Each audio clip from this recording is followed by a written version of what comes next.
Hi friends, this is MD Vegan. I make a really strawberry cake. And yeah, I mean I have how many pounds? I have 3 pounds strawberries. I show you, I have to follow that from the very beginning. And I was filling the springform with strawberries, these ones, to stand them up in the springform. I thought, oh, I have a lot too much strawberries. I have to eat them, but it was so inexpensive. Organic strawberries. I saw them in a health food shop. I thought, wow, I have to take them, but if it's too much, I can't eat them. And then I put them here into the springform. Here it's maybe 20 centimeters or so. Put them standing up just to fill the space how much I would need for a really nice fruit cake. And I thought, I used all the whole kilo, 2 pounds. Yeah. So I was so surprised. And then I remembered my grandma, she had 8 sisters or 9 sisters. They were really all women. And when we were at birthday parties, the grandmas and her sisters, they always had huge amounts of cakes. And they showed me how to cook and everything. And when it came to fruit cakes, they always said, you need a huge amount of fruit. I remember, and now I see myself to have a really good fruit cake. The most thing that you need is just fruit. And today I make a wonderful, easy strawberry cake, just with strawberries. And for the dough, some dates and some almonds. Here, I have 2 cups of almonds. Oh, here you can see for the dough, for the bottom. And some dates, here about 9 dates or so. It's not such a large springform, so I don't need 2 full cups. It is for a larger form. For a smaller form like this, maybe 1.5 cups or so. And I use a little bit of cinnamon, 2 tablespoons for the dough. I guess that is very nice with the strawberries. Last time I made a strawberry cake, I used vanilla for the dough, for the bottom. And this time it's cinnamon. I guess that's also good. So I begin right away. I have my springform here, fitted with the S-plate, as you can see. And that's always what I use to make a dough. Since I have this one, I can make the easiest cakes ever. Without this one, it was pretty hard. So if you don't have a food processor and you want to make a nice raw food cakes, then you should have one. Yeah. Find maybe an inexpensive one. But it was a big difference when I began. And this one is a solid form, keeps for a while, it works nicely. And I begin to process the almonds first only, because that will take less time. Yeah? When I put the dates from the very beginning, it takes a lot more time to get the dough really nice and fine. So I just begin a little blender dance with the almonds.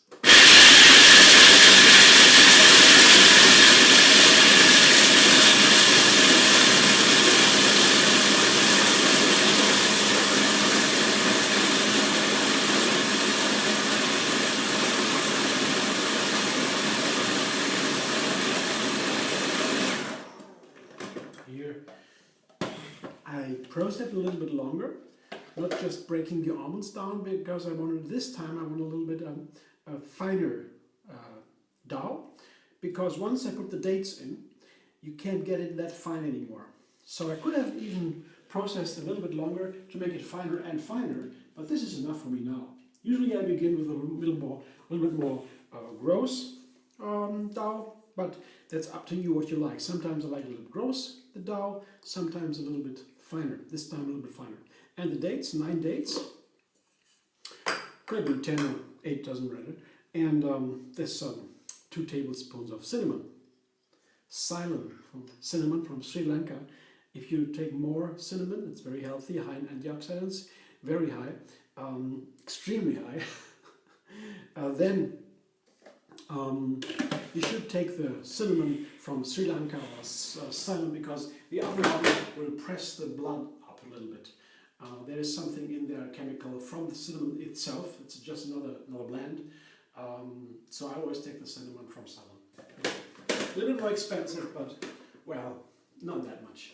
Okay, now processing again, and to make a sticky dough.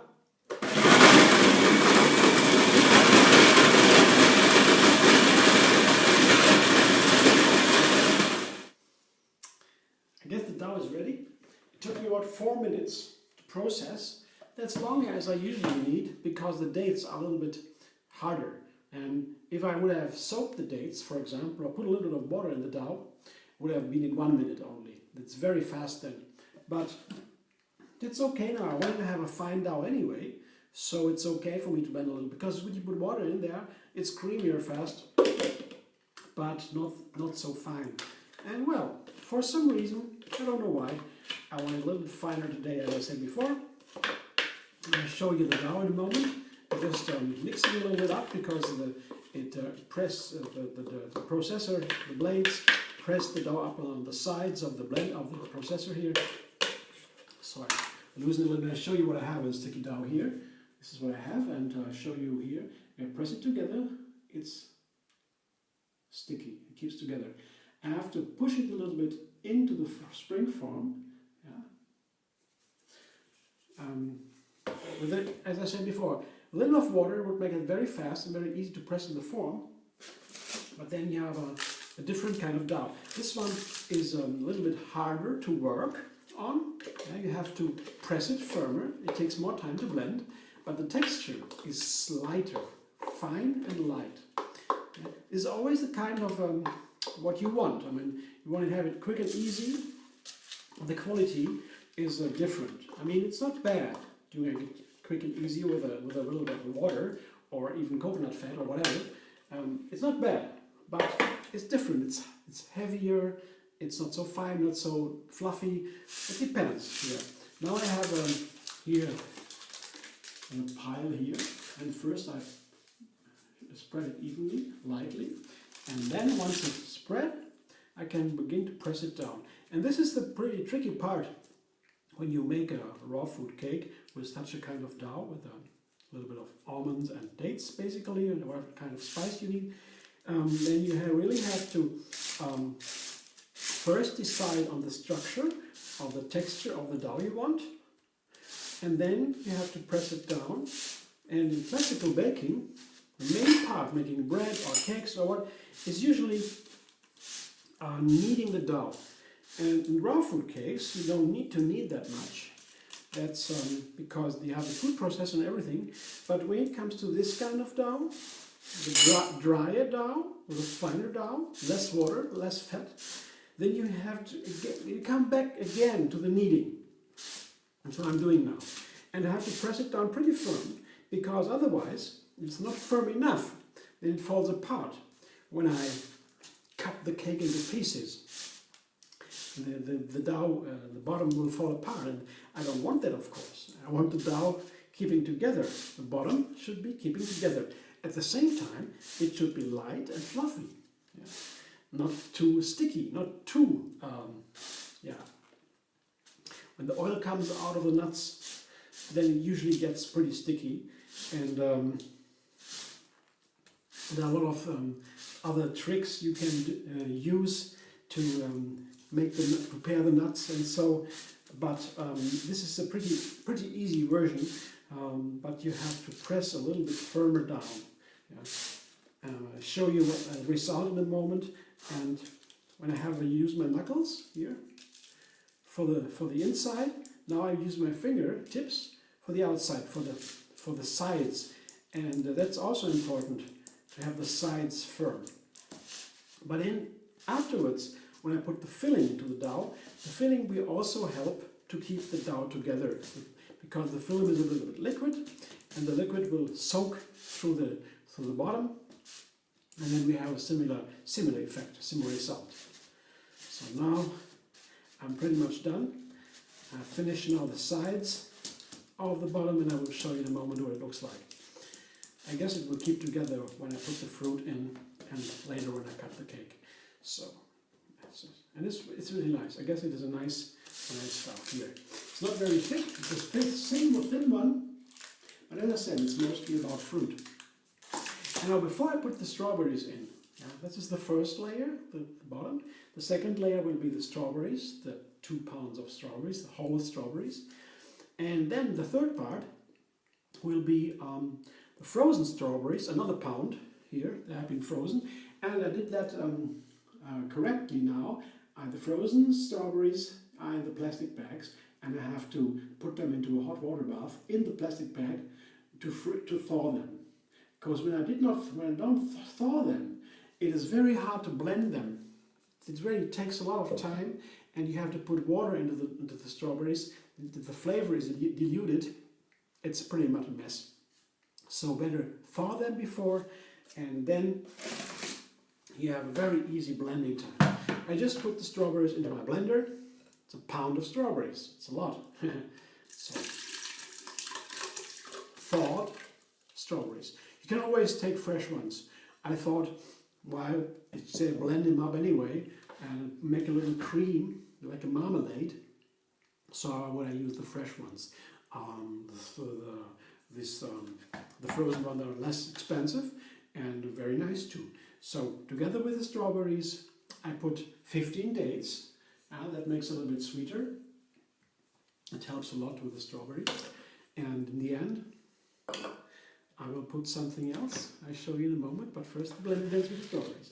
And for this now, I have to close my kitchen door because my neighbors, they will not allow me to do that at night with the doors open. But I'll open it in a moment after the blender ends. No problem.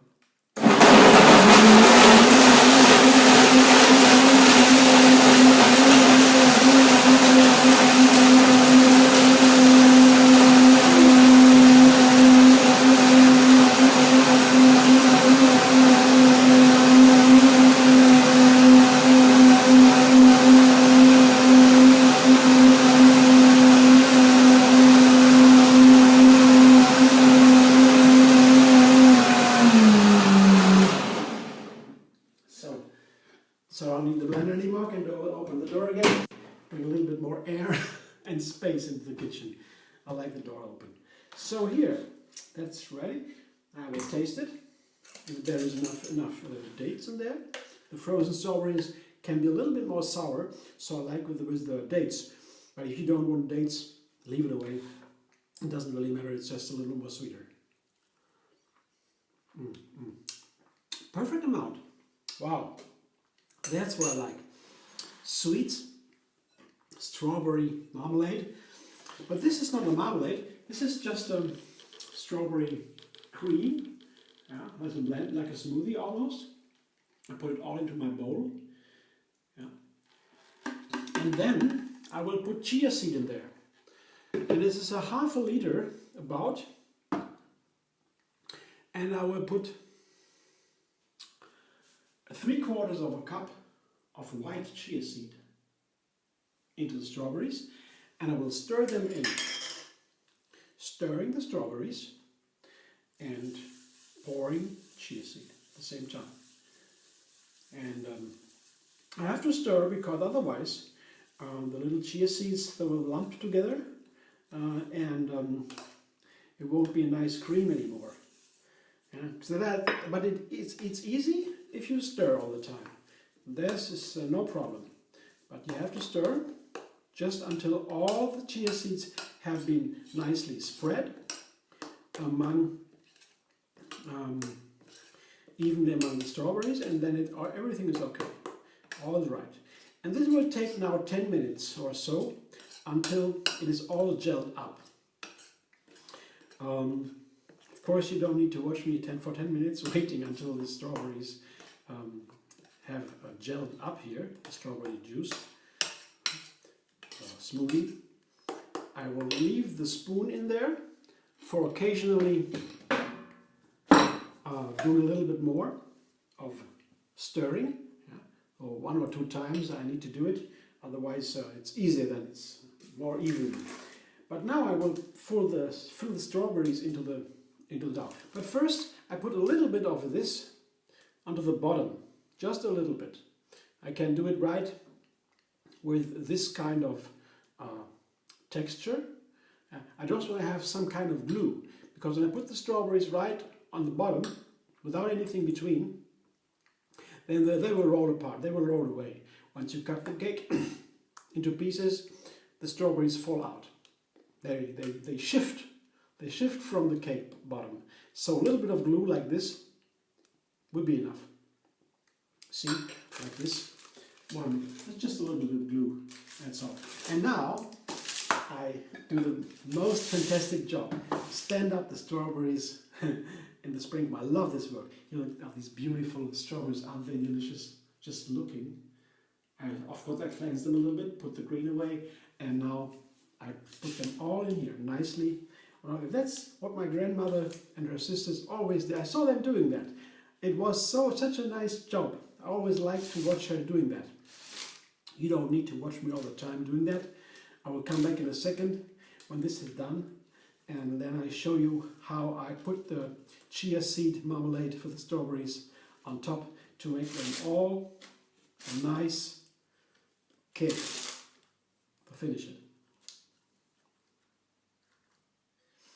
I used my time to cleanse up everything, you see, and here is the chia pudding, and it just soaked half an hour or so, or maybe 15 minutes, and you can eat already the pudding, but it will definitely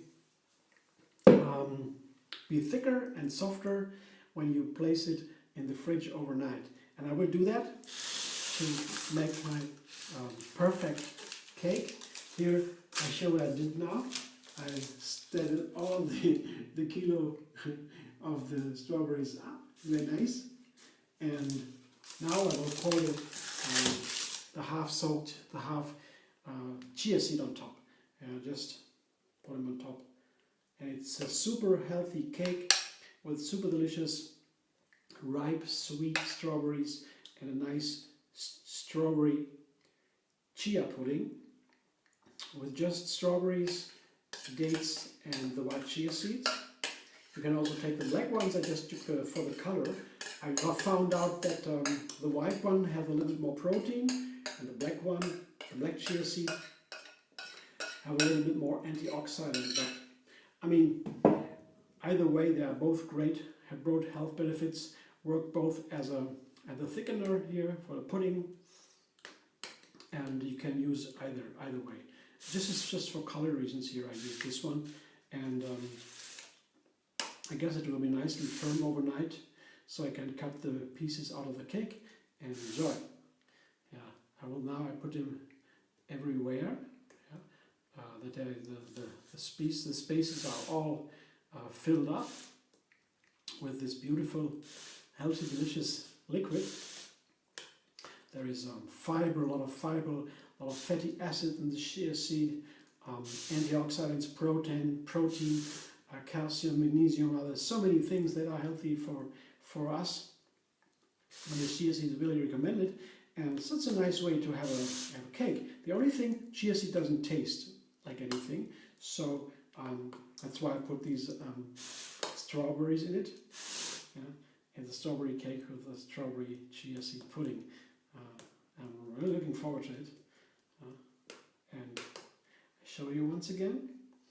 It's a little like the ocean, or like the mountain tops looking out of the ocean when you look on top of it. I put a little foil on top, put it in the refrigerator, and let it sit overnight, and tomorrow I can enjoy. Isn't it beautiful? Strawberry ocean, right? Yeah. Hope you enjoyed. You can also subscribe to MD Vegan on YouTube. Want to see more every day, a new recipe. And you find me on Facebook, Pinterest, Twitter, and Instagram. See you.